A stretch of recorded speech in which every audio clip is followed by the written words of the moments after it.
tardes, ¿cómo están? Como cada domingo les doy la bienvenida a Presencia Cultural.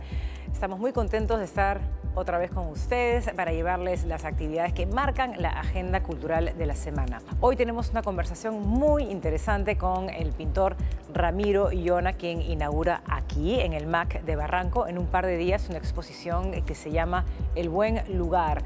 Ramiro nos recibió en su taller y nos contó los detalles de este proceso creativo, de su relación con el dibujo y la pintura, por supuesto, y cómo está viviendo sus 50 años como pintor. Hoy también tenemos espacio para la danza, para nuestra preciosa tradición de la danza de tijeras, y nos acercamos a ella a través de la figura de Roberto Zaire, que es un maestro cultor de danza cuya trayectoria de 36 años practicando este arte ha sido reconocida por el Ministerio de Cultura. Y hemos visitado la exposición de Nereida Apaza, Escuchar con las manos, que la artista arequipeña ha montado en el ICNA de San Miguel, bajo la curaduría de Elida Román. No se pierda nuestra visita a esta muestra. Y por supuesto, en el bloque del placer de los ojos, Raúl Cachay nos trae las novedades de la cartelera, como el estreno de Un lugar en el silencio, día 1, que es la precuela de una exitosa saga, y las infaltables novedades del streaming. Qué rico quedarse en casa para ver películas desde casa también, ya que estamos en época de estreno de las nuevas temporadas de series que tienen pues muchos fans alrededor del mundo, como La Casa del Dragón, Star Wars, The Acolyte o The Boys. Esto y mucho más tenemos para ustedes los próximos 60 minutos, así que pónganse cómodos, disfruten con nosotros en este nuevo programa de Presencia Cultural.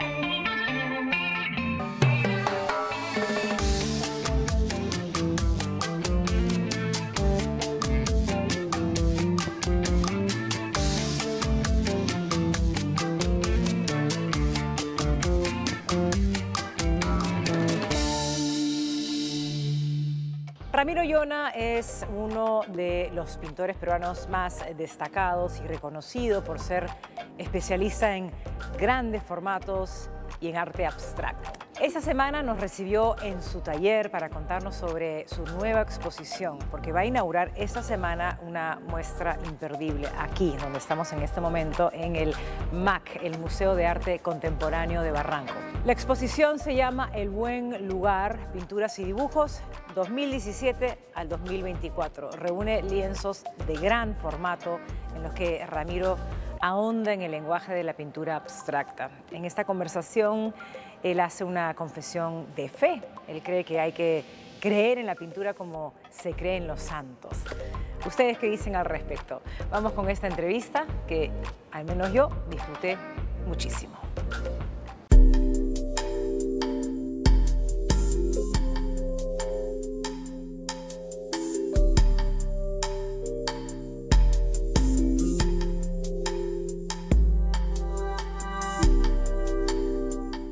La última vez que estuve aquí ha sido, creería que podría ser 2014, 2015, que era cuando estabas haciendo este proyecto con fotografías con tu propio celular, con el iPhone. Sí, Barranco a pie. Y la muestra fue en el MAC también. Sí. Y publicamos un libro y bien bonito, porque al final el libro ha terminado siendo como un documento, porque te paseas por las fotos y hay varias casas que ya no existen, ¿no? Todo lo contrario a lo que haces en tu trabajo como pintor, ¿no? Ahí estamos hablando de pequeños formatos digitales, cuadraditos, que se creaban a través de caminatas tuyas en la calle.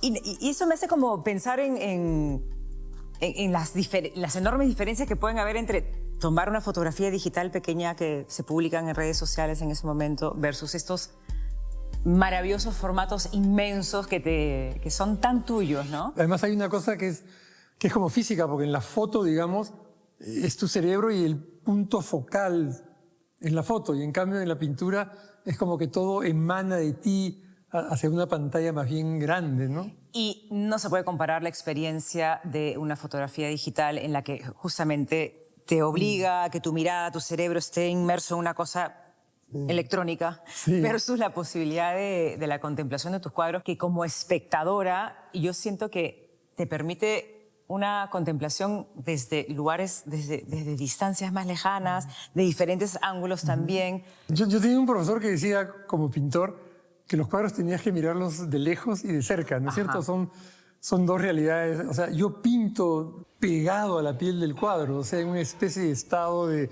de no conciencia. Pero me paso las horas de las horas sentado en mi silla que queda ahí leyendo, tomando el café, mirando el cuadro. Cuando un actor, una actriz como yo, que me enfrento por primera vez con un texto que no es un texto mío, pero es una idea ajena que me la dan a mí para yo interpretar, y es como esa sensación de cómo empiezas desde cero, cómo empiezas a construir un personaje. Entonces, hay todo un tema de exploración física, vocal y tal. Entonces yo te pregunto a ti, ¿cómo es ese primer encuentro tuyo en términos físicos con este lienzo enorme, blanco, que no sabes qué va a pasar? Lo primero y lo único que decido en este proceso de mi trabajo es el tamaño, las proporciones y la orientación del bastidor. Si es un solo cuadro, si son dípticos o trípticos, porque es el espacio en el cual voy a estar los siguientes meses, ¿no? Yo me demoro 6, 7, 8 meses. Pongo la tela en blanco primero y estoy ahí. La vas como midiendo, ¿sabes? Vas como mudarte a una casa nueva.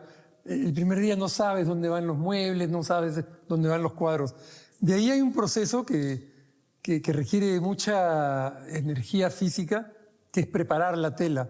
Y ahí empieza la primera información. Entonces ahí hay una primera danza, pero sentado, arrastrándome, jalando, haciendo así como Mr. Miyagi, ¿no? Izquierda, derecha, izquierda, derecha. Y una vez que eso seca, son 2 manos, paramos el cuadro, ¿no? Lo ponemos ahí, comienzo a ver qué hay, comienzo o no veo, o me hago el que no veo, o mientras converso con alguien lo miro. Ya estoy ahí, ya estoy con eso, y ya se plantea la posibilidad que en algún momento de ese diálogo yo voy a actuar sobre la pintura. ¿Cómo hago físicamente? Yo creo que hay algo que tiene que ver mucho con tu lenguaje corporal, con el sentido de tus gestos. Y a mí por eso me gustan los cuadros grandes, porque no se acaba la tela, ¿sabes? Yo camino de un lado a otro y puedo mover el brazo totalmente y siempre estoy dentro de la tela. Bueno, y hay mucha observación, a una marca, empieza el diálogo, yo ya comienzo a prestar atención a lo que ha sucedido y de repente un día de nuevo te paras y respondes a esa primera palabra. O sea, yo dibujo con el color y el movimiento, o sea, no es un dibujo de carbón. Porque toda la idea de hacer lo que hago, de la manera como yo lo hago, es abrir un poco mi horizonte, ¿entiendes? A mí hay algo que no me interesa para nada, que es repetir las cosas que ya sé. Entonces, toda esta cosa que estoy tratando de escribir con algo de torpeza es una especie de huida de mí mismo. O sea, no quiero repetir el gesto, no quiero repetir el color, que cada cuadro sea una entidad, una situación diferente.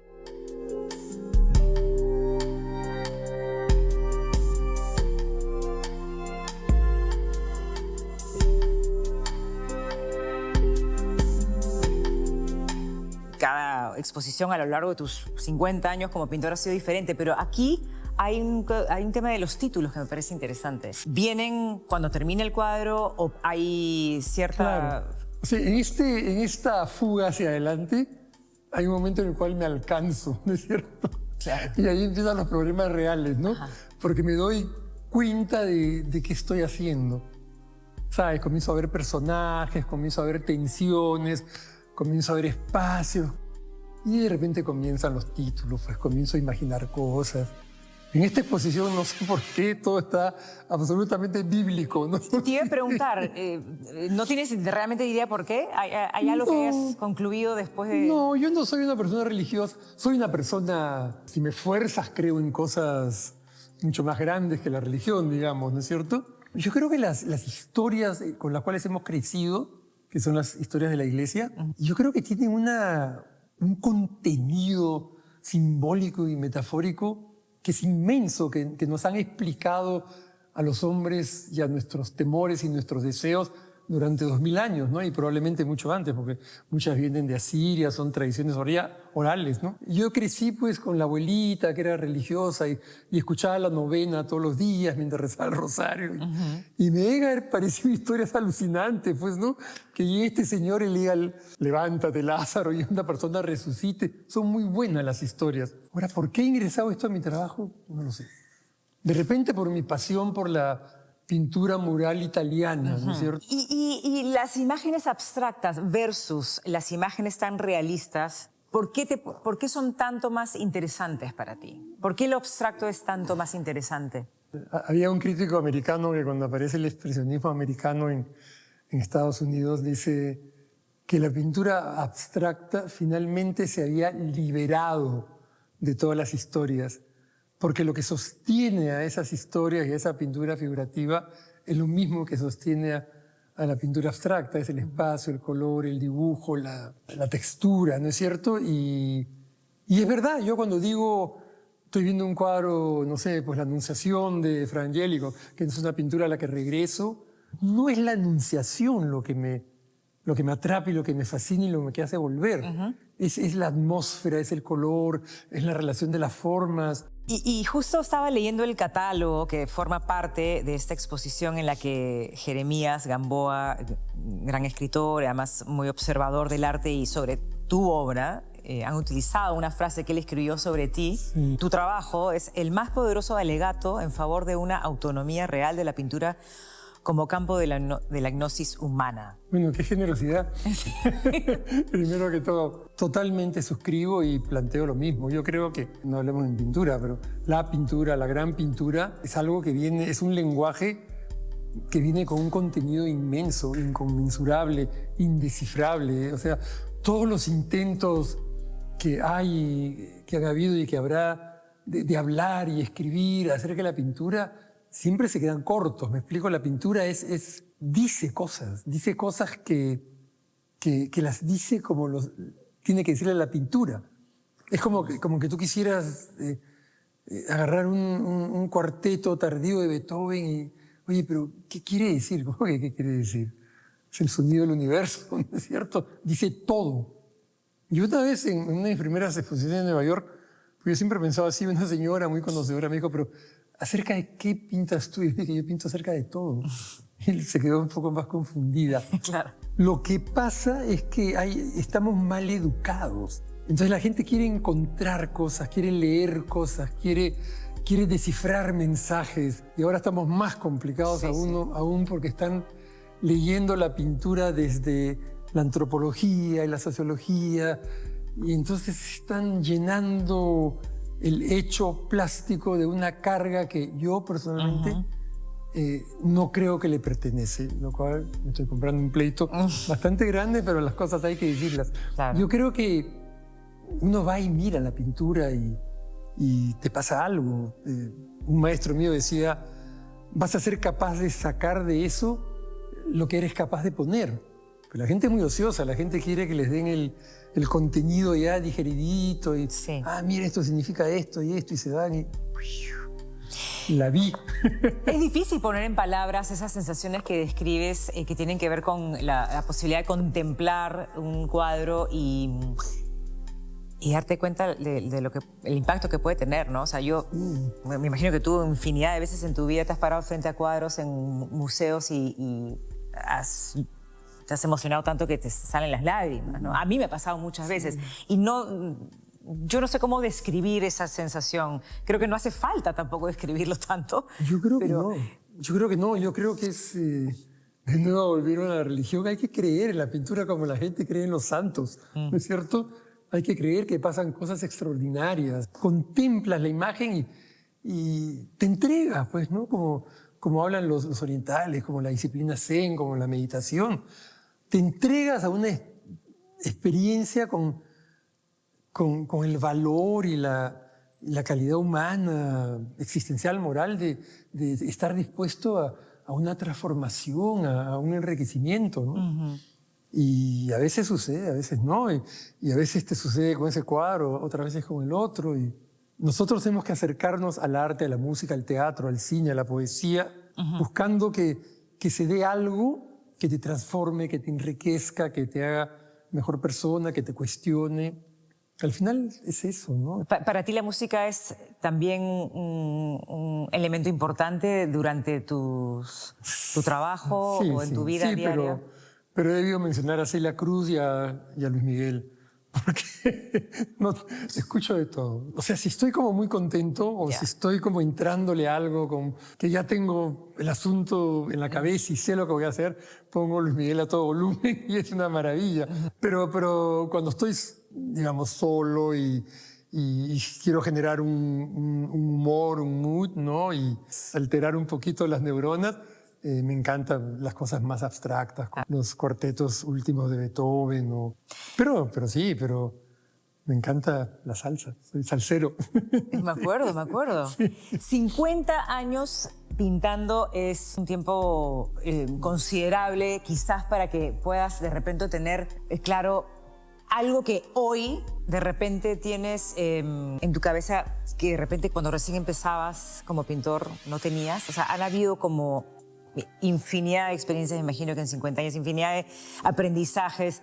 Pero hoy, después de 50 años pintando, ¿hay algo que sientes que realmente es nuevo en ti? Todo.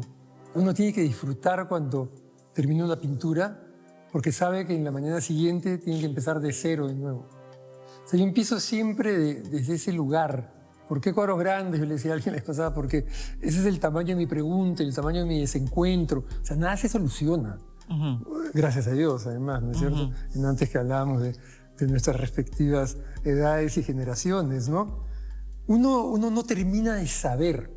El impulso viene del mismo lugar. Cézanne decía, yo lo único que sé es que tengo una pequeña sensación, pero la defiendo y con toda mi vida y vivo para eso. Entonces sabes a dónde bucear, sabes qué recoger, sabes qué música poner, sabes ponerte en ese lugar desde el cual vas a actuar. Dicen que la diferencia cuando uno se enamora de joven y cuando se enamora de viejo es que cuando eres joven crees que te vas a morir y cuando te va mal.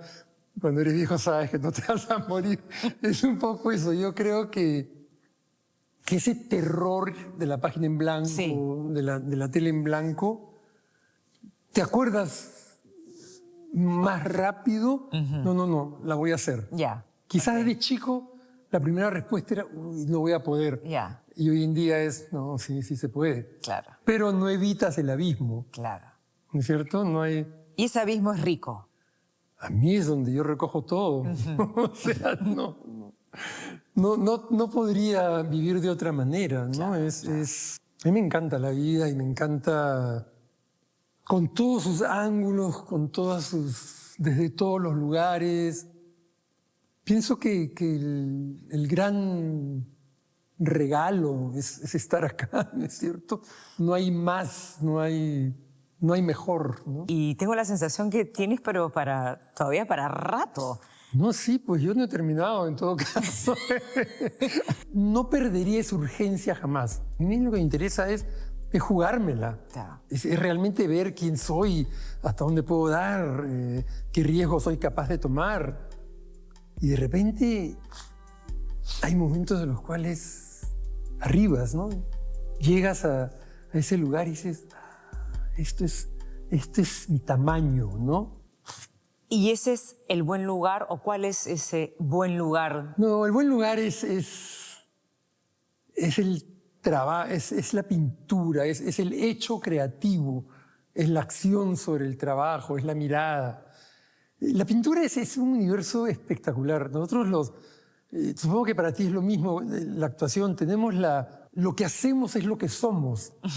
Me explico, ¿no? Imagínate tú interpretar un personaje, te llenas de él, ¿no? Lo habitas, eres esa persona. Y cada marca que yo hago me representa y me cuestiona. ¿Qué puede ser mejor de eso en la vida, no es cierto? O sea, trabajas todo el día y has revisado todo lo que eres, ¿no? Y por otro lado es una cosa, ya aterrizando, es una cosa muy terapéutica también. Empiezo a trabajar y me caen las tarjetas así como como un Rolodex de todas las cosas espantosas de mi vida, de mi biografía. Entonces ahí te das cuenta que estás tratando con lo que no se resuelve nunca. Por ahí que se acomodan un par de cosas, pero eso es de lo que estamos hechos y está bien.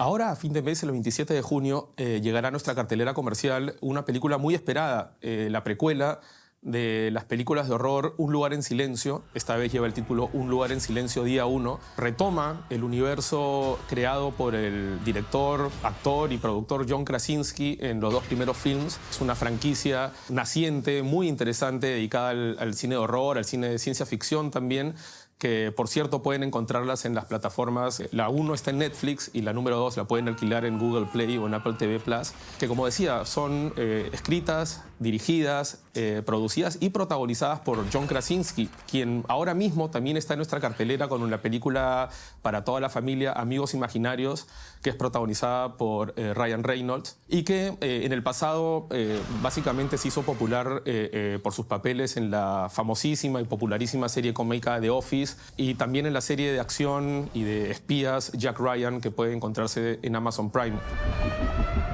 Shelter in place. Awaiting further instruction. We can help each other. We have to get out of the city.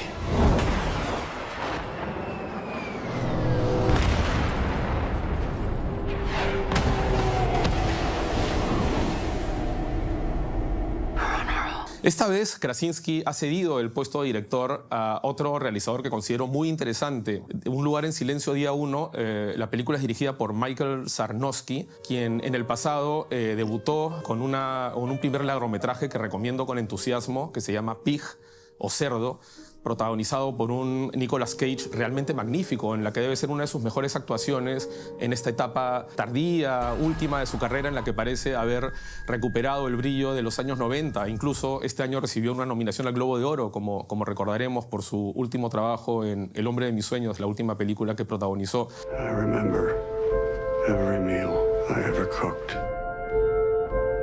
I remember every person I ever served. You live your life for them, and they don't even see you. You don't even see yourself. Un lugar en silencio, día 1, finalmente nos revela cómo se produjo esta invasión de criaturas extraterrestres que parecen ser demasiado sensibles al sonido y que en el pasado estas películas fueron protagonizadas por Emily Blunt, quien también es la esposa del director, de John Krasinski. Ahora el papel protagónico le corresponde a la extraordinaria actriz Lupita Nyong'o, a quien obviamente todos apreciamos y recordamos por su trabajo en la inolvidable 12 años de esclavitud de Steve McQueen y también por su trabajo en la saga de Black Panther de Marvel. Un lugar en silencio, como les digo, llegará a nuestra cartelera el 27 de junio y creo que es un estreno muy interesante, no solo porque nos devuelve a este universo de seres de otro planeta que devastan el planeta, mejor dicho, que devastan la Tierra debido a su aparente alergia al ruido, y nos devuelve también a un director que ya debutó con una ópera prima sumamente interesante y que seguramente nos dará más motivos para volver a las salas de cine. No se pierdan Un lugar en silencio día 1, llega a nuestra cartelera el 27 de junio.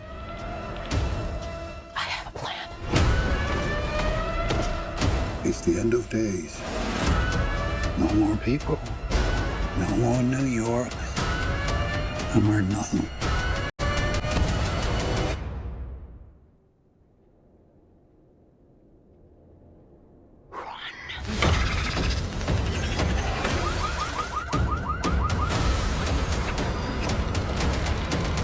El mes de junio ha sido elegido por las plataformas de streaming más populares para estrenar sus grandes apuestas, sus franquicias más taquilleras, entre comillas, más populares y más vistas. De hecho, en este mismo mes hay 2 series muy esperadas que vuelven con sus nuevas temporadas, y además Disney Plus estrena una nueva producción de live action, es decir, con actores de carne y hueso, dedicada al universo que parece inacabable de Star Wars. Empecemos justamente por The Acolyte, o El Acólito, que acaba de ser estrenada hace un par de semanas y de la que ya hemos podido ver sus primeros episodios. Last night, a Jedi was murdered.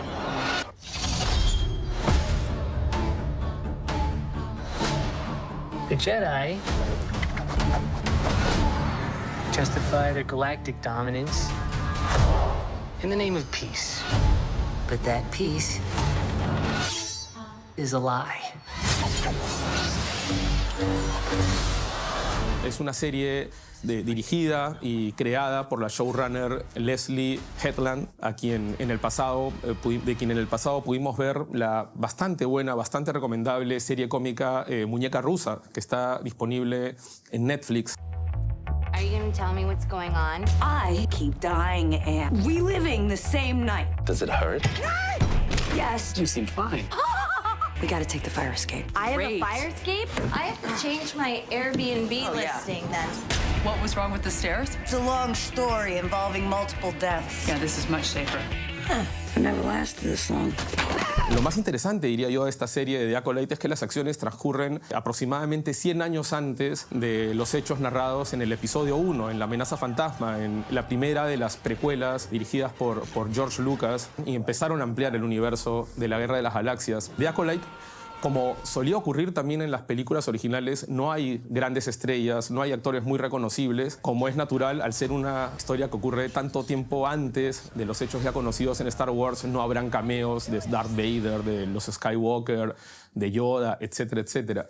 Pero eso justamente le da una libertad total a esta serie para presentar nuevos personajes y para contarnos un poco los tiempos de la llamada Alta República, cuando la Orden de los Jedi se encontraba en su máximo apogeo. Hemos visto ya, como les decía, los primeros episodios y la verdad es que están muy interesantes. Honestamente espero que al menos esta serie recupere el nivel que ya tuvo, por ejemplo, la primera temporada de Mandalorian o incluso Andor, que a mi juicio son probablemente las producciones de este tipo más interesantes que ha estrenado Disney Plus en torno al universo concebido ya en la década de los 70 por George Lucas.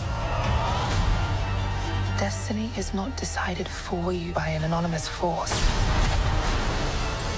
If you want to pull the thread and change everything, then pull it.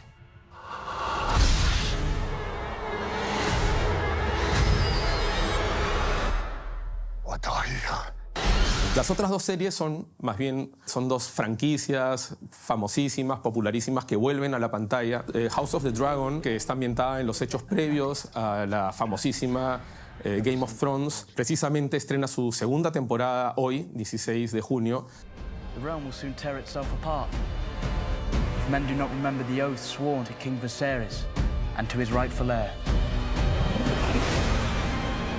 The Hightows are marching.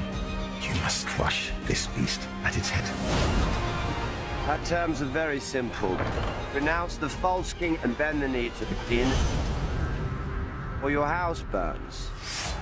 Y nos devuelve al universo de la dinastía Targaryen y cómo se posicionaron y alcanzaron el control de los reinos que fueron, como sabemos, concebidos por George R.R. Martin, quien, por cierto, ha dicho que está muy entusiasmado con lo que ha visto hasta ahora de esta segunda temporada de House of the Dragon, que nos devuelve a Emma Darcy, a Olivia Cook, a Matt Smith, que sobre todo nos reintroduce en este mundo de dragones, de peleas, de batallas épicas y de magia que concibió George R.R. Martin con su canción de Fuego y Hielo hace ya bastantes años. When the desire to kill and burn takes hold and reason is forgotten, you will not even remember what began the war in the first place. We fight for our queen! I feel what I've begun. Finalmente, Amazon Prime trae de vuelta la que debe ser la serie más conocida, más popular de la plataforma, que es The Boys, la producción dedicada al lado oscuro de los superhéroes, concebida por Eric Kripke, un showrunner que en el pasado tuvo a su cargo las múltiples temporadas de la serie Supernatural, alcanzó también muchísima popularidad y que ahora vuelve en su cuarta temporada con una gran novedad al reparto ya conocido. Erin Moriarty, Karl Urban, Anthony Starr, se une un favorito de los fanáticos de The Walking Dead, el temible Negan, Jeffrey Dean Morgan, que se incorpora a la serie en esta cuarta temporada. If you crush the masses, who builds your monuments? Who tongues your taint? The people will tear it apart themselves. You just gotta nudge them a little. Then you get to swoop in and be the one saving it. Like Caesar. Like Caesar. Así que los fanáticos de las series, los fanáticos de Game of Thrones, de The Voice y de Star Wars tienen innumerables motivos en el mes de junio para quedarse pegados frente a la pantalla porque será el mes en el que vuelven sus series favoritas. No se pierdan House of the Dragon, The Voice y The Acolyte, que está muy interesante. Todas van a empezar a estrenar sus nuevos episodios en este mes y terminarán en el mes de julio, así que hay mucho tiempo como para maratonear, quedarse pegado frente a la pantalla con 3 de las producciones más interesantes, yo calculo, en lo que de todo este año 2024. If we're ever gonna win against monsters, we need to start acting human.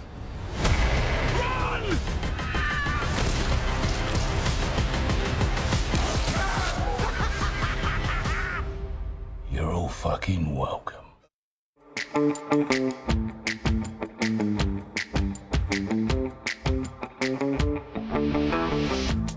Estamos aquí en la Casa de Canú, que es uno de mis lugares favoritos en Barranco, donde pueden encontrar libros, regalos, bordados, juguetes, ropa, en fin. Es un lugar perfecto para encontrar el regalo ideal y donde también, por supuesto, hay muy buenos libros relacionados con los temas que solemos tocar en El placer de los ojos. Por ejemplo, aquí he encontrado la obra de teatro en la que está basada la serie de moda de Netflix, Baby Reindeer o Reno Bebé, de Richard Gatt. Y también este volumen exquisito, delicioso de la colección de Taschen dedicada a las 1001 películas que debes ver antes de morir. Aquí hay muchísimo material como para leer o perderse en las fotos, en los afiches, en los fotogramas que están incluidos en el libro. Baby Reindeer, 1001 películas que debes ver antes de morir, 2 libros que recomiendo.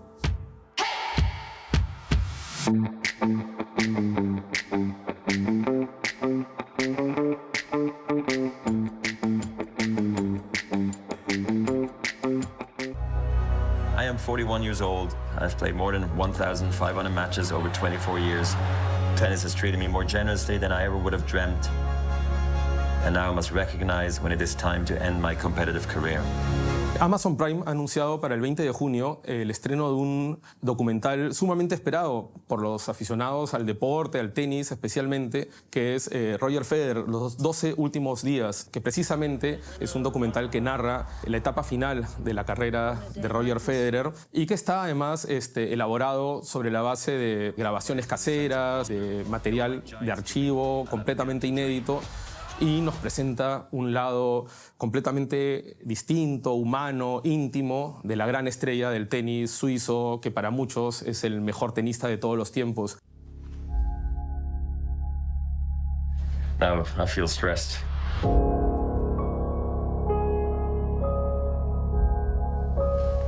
Big day.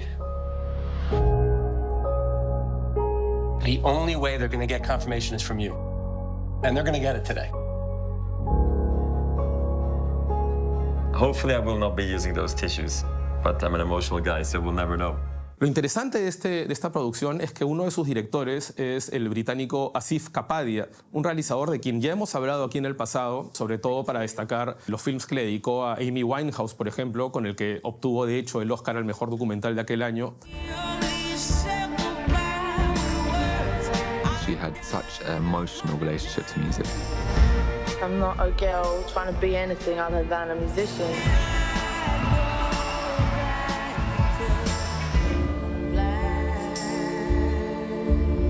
Y también el documental que le dedica a Diego Armando Maradona y que está disponible en Max a propósito y que yo considero que es probablemente el retrato audiovisual mejor logrado, más completo que se ha hecho sobre el futbolista argentino. Cuando vos entras a la cancha, se va la vida, se va todo. Esta era mi salvación. Un antecedente obvio y esencial para entender este interés que tiene el documentalista británico por las estrellas del deporte, sobre todo por las estrellas trágicas, carismáticas del deporte mundial, es Senna. There is a lot to go, a lot to learn, a lot to do. But I have plenty of time.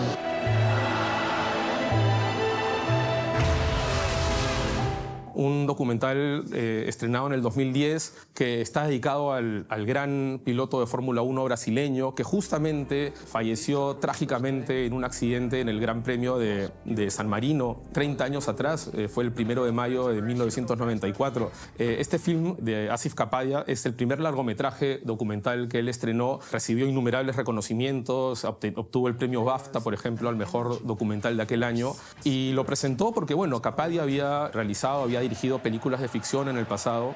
También, por ejemplo, es responsable de la dirección de 2 episodios de la serie Mindhunter, que pueden encontrar todavía en la plataforma Netflix. What happens to these men is normal, but the way that they process it is not. I just decided to kill them. It is not our job to commiserate with these people. Hello, ladies. It is our job to electrocute them. I truly believe there is a vein here that needs to be mined. If you don't like it, go back to your bedwetting college kids and we'll forget all about it. Pero decía que el documental dedicado a Ayrton Senna lo posicionó rápidamente como una de las grandes voces, firmas, plumas, no sé cómo llamarlo, uno de los grandes autores de documentales contemporáneos, siempre manejando un estilo similar, muchísimo material de archivo, un montaje sumamente dinámico, muy pocas cabezas parlantes o entrevistas. Todo ello, además, está presente en otra serie documental que quiero recomendar con mucho entusiasmo, especialmente a los melómanos como yo, que disfrutan de esta clase de producciones, que es 1971, el año en el que la música lo cambió todo. These were not just players, they were cultural icons. We have come through something. And if we can get this far, we can get further. They took this on, and things changed. The music was not a soundtrack. Una serie documental de 8 episodios que se encuentra disponible en Apple TV, en la que Asif Kapadia, como creador de la serie y como director del proyecto, cuenta un momento muy particular en la historia de la música contemporánea, especialmente de la música popular o del rock. En el año 1971 es la bisagra misma entre el idealismo y la efervescencia creativa de los años 60 y el desencanto, pero también la exuberancia musical que marcó la década del 70. Y en ese año importantísimo, clave, capital, el de 1971, se lanzaron o se grabaron discos absolutamente imprescindibles como Blue de Johnny Mitchell, There's a Riot Going On de Sly and the Family Stone. Se grabó Exile on the Main Street, que es probablemente el mejor álbum de los Rolling Stones de toda su discografía. Miles Davis, John Lennon, Paul McCartney, todos publicaron discos absolutamente imprescindibles que son considerados hoy clásicos, y de hecho en ese momento se podría decir incluso que se sembró la semilla de todo lo que vendría después en la música, porque fue también el año en el que Bob Marley se convertía en una estrella en Jamaica,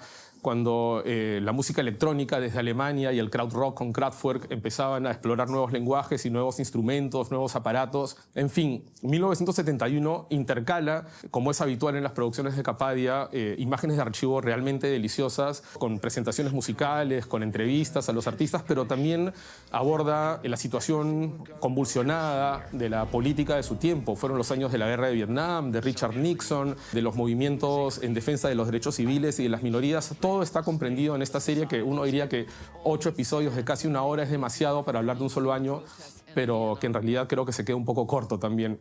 No se pierdan 1971 y no se pierdan ahora, próximamente, en Amazon Prime, el documental de Asif Kapadia dedicado a Roger Federer, que estoy seguro que va a ser otra joya dentro de su filmografía. These are the nerves I'm going to miss once I'm officially retired. Finally, to the game of tennis, I love you and will never leave you.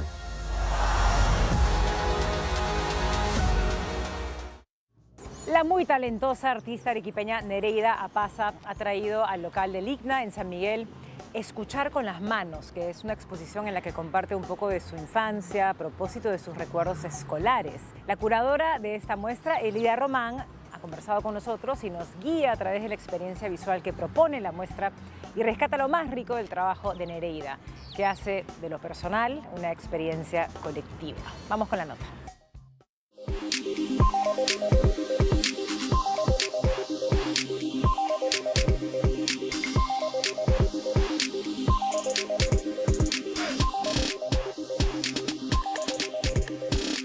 Nereida Apaza es una artista bien peculiar porque utiliza la palabra como un signo visual.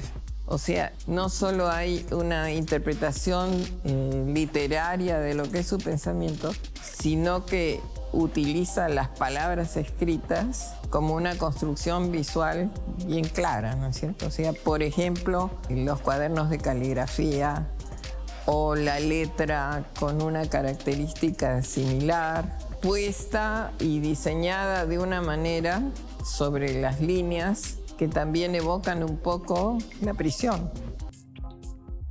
En cuanto a escuchar también es hablar, ¿no es cierto?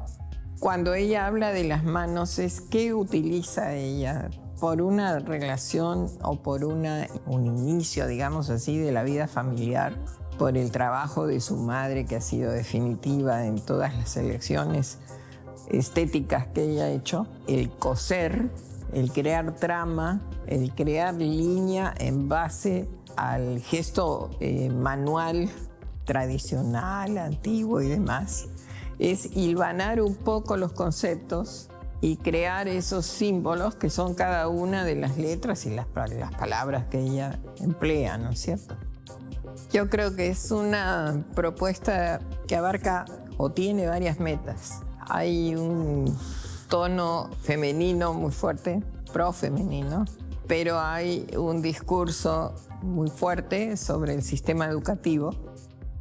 Hay una especie de conjugación de qué era el rol de las niñas, el vestidito, la muñeca, en fin, todo lo que ha sido tradicional siempre, y que ella lo ve como una expresión de contención, o sea, de falta de libertad.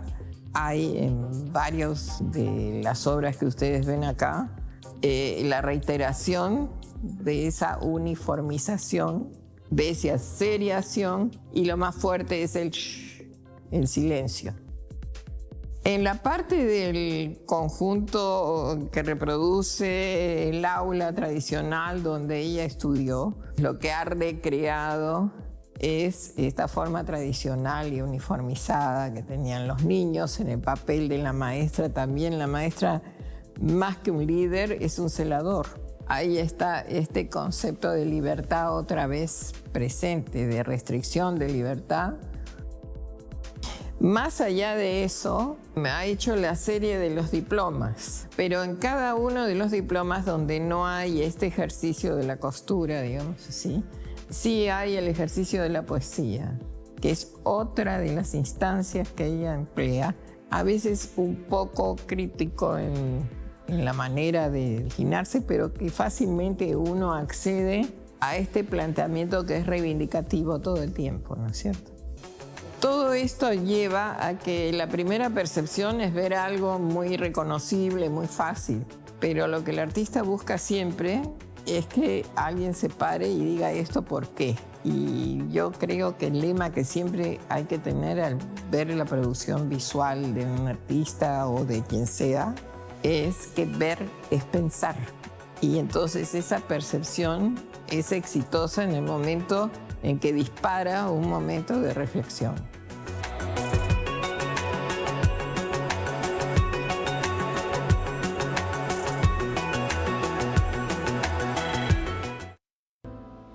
Gabriela Wiener es una periodista, escritora peruana muy reconocida a nivel internacional. Hemos estado acostumbrados a leer sus atrevidas, afiladas crónicas y relatos que nos ha sorprendido gratamente con la edición de su poemario. Este es su segundo poemario, que se llama Una pequeña fiesta llamada Eternidad.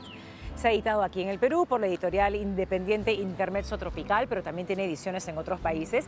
Es un libro muy personal, pero que sabe hablarle al lector. Gabriela es bastante conocida por desnudar su alma en sus escritos, y este poemario no es la excepción. Así que les invito a leer este libro, en el que van a encontrar poemas como este. Estoy comiendo bien, os lo prometo, y he hecho eso de contar hasta 5. Amigas mías, hoy no haré ningún cóctel extraño. Me he hecho una sopa de huesos y soledades. Me di un baño de espuma porque desde la tina se ve la Almudena por la ventana. O sea que la Virgen se te dibuja en la frente de shampoo. Y ese es el milagro. Primer párrafo del poema Promesas desde la bañera de Mafe. Gabriela Wiener. La danza de tijeras es un arte que siempre sorprende a quien se acerca a él. La dificultad y la belleza de los movimientos que son ejecutados con mucha gracia por los danzantes son motivo de absoluta admiración. Hoy tenemos en el programa a uno de los ejecutores de esta danza, el maestro Roberto Zaire, quien lleva 36 años difundiendo la danza de tijeras que aprendió en Ayacucho. Ha sido campeón nacional y ha obtenido de parte del Ministerio de Cultura el título del tercer mejor danzante de tijeras. Vamos con su historia.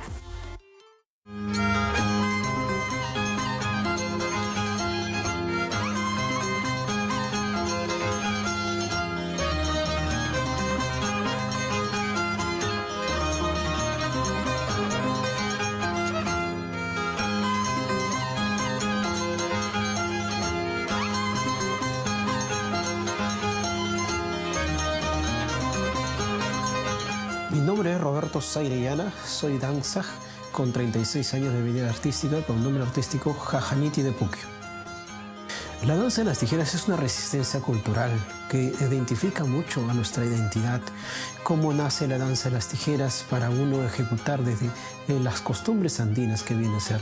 La danza de las tijeras también se llena de energías con las divinidades andinas que hay que ofrendar nosotros como danzantes cada año a nuestros apus guamanis, a nuestra Pachamama, a nuestro Taita Inti, a nuestra Mama Quilla, que nos fortalecen para poder danzar en las fiestas costumbristas. Yo desde pequeño pues siempre veía a mis hermanos bailar. Mi padre siempre pues como estaba bastante ligado, un conocedor de la danza de tijeras, me llevaba a las actividades costumbristas, donde que también me llamaba mucho la atención ver a mis hermanos, ver a otros danzantes, cómo eran sus pasos, sus bailes. Y entonces me animaba mucho a tener este acercamiento con la danza de las tijeras. Pude destacar en diferentes lugares, en viajar a diferentes provincias y también a diferentes países, poder, difundir nuestra danza de las tijeras, ya que es una danza de patrimonio cultural y material de la humanidad. La escuela se forma en homenaje a mi señor padre, maestro, que fallece en el 2013. Ya tenemos 11 años formada la escuela, ya también como organización reconocida como punto de cultura por el Ministerio de Cultura.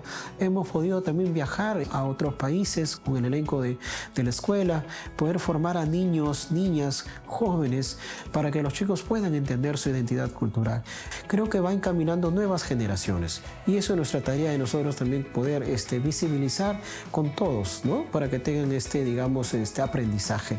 Y creo que el género de la danza no identifica al hombre o mujer, sino que representa bastante nuestra identidad de resistencia como danzante. Bueno, la danza de tijeras la he visto desde muy pequeña, en pueblos de donde mis padres son. Sin embargo, no tuve la oportunidad de poder danzar, de aprender. Sin embargo, este año me animé a participar. Me llenaba de energía, de alegría, poder aprender cada paso, cada secuencia, y me encantó. Desde ese momento no he dejado de bailar. Yo practico esta danza más o menos desde los 5 a 6 años. Lo que me gusta es hacer todos los pasos. Me gusta casi todas las cosas, más por la tradición. Vamos aprendiendo un poco de la parte espiritual, a veces solo física, a veces solo espiritual, a veces del traje. En todas las clases son diferentes. En cada una de ellas aprendemos una cosa más diferente de la danza de tijeras. Tanto como el vestuario y las tijeras tienen una ceremonia. El vestuario nuevo del danzante se le llama Pachatincay, donde se consagra también el nuevo danzante, ¿no? Y también las tijeras, se hace un saumeo justamente a la catarata, al lado de la catarata, para que pueda tener ese sonido, el tintineo de las tijeras. Yo creo que es importante la difusión que tenemos que hacer. Es una tarea importante nosotros como ya conocedores, poder abarcar, lugares donde que de repente no es costumbre para ellos, para su aprendizaje, pero creo que de una manera sencilla, didáctica, podemos llegar a que ellos puedan entender. No serán grandes danzantes o danzas, pero sí al menos tener el conocimiento de poderlo ejecutar en una presentación. He aprendido de que no es solo una danza común, es nuestra tradición, es una resistencia cultural es parte de mi ser, es parte de mis raíces y me orgullece seguir aprendiendo más y seguir difundiendo más la danza.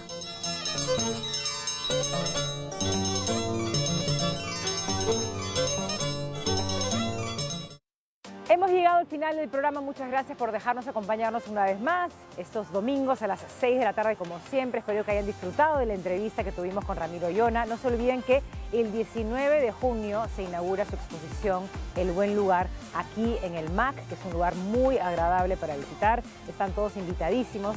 También abierta la invitación a visitar la exposición de Nereida Apaza, esto en el ICNA de San Miguel. Tienen hasta el 22 de junio para visitar esta exposición y disfrutar del trabajo de Nereida, que hace de sus memorias arte. La figura del maestro Roberto Zaire nos ha llevado a Ayacucho a través de la danza de tijeras y el placer de los ojos, ha abierto nuestra curiosidad para acercarnos a la cartelera del cine y también del streaming para quienes prefieren quedarse en casa. No se olviden que pueden seguirnos en nuestras redes sociales, donde nos encuentra como Presencia Cultural, y cada domingo a las 6, como siempre, por TV Perú. Hasta la próxima. Chao.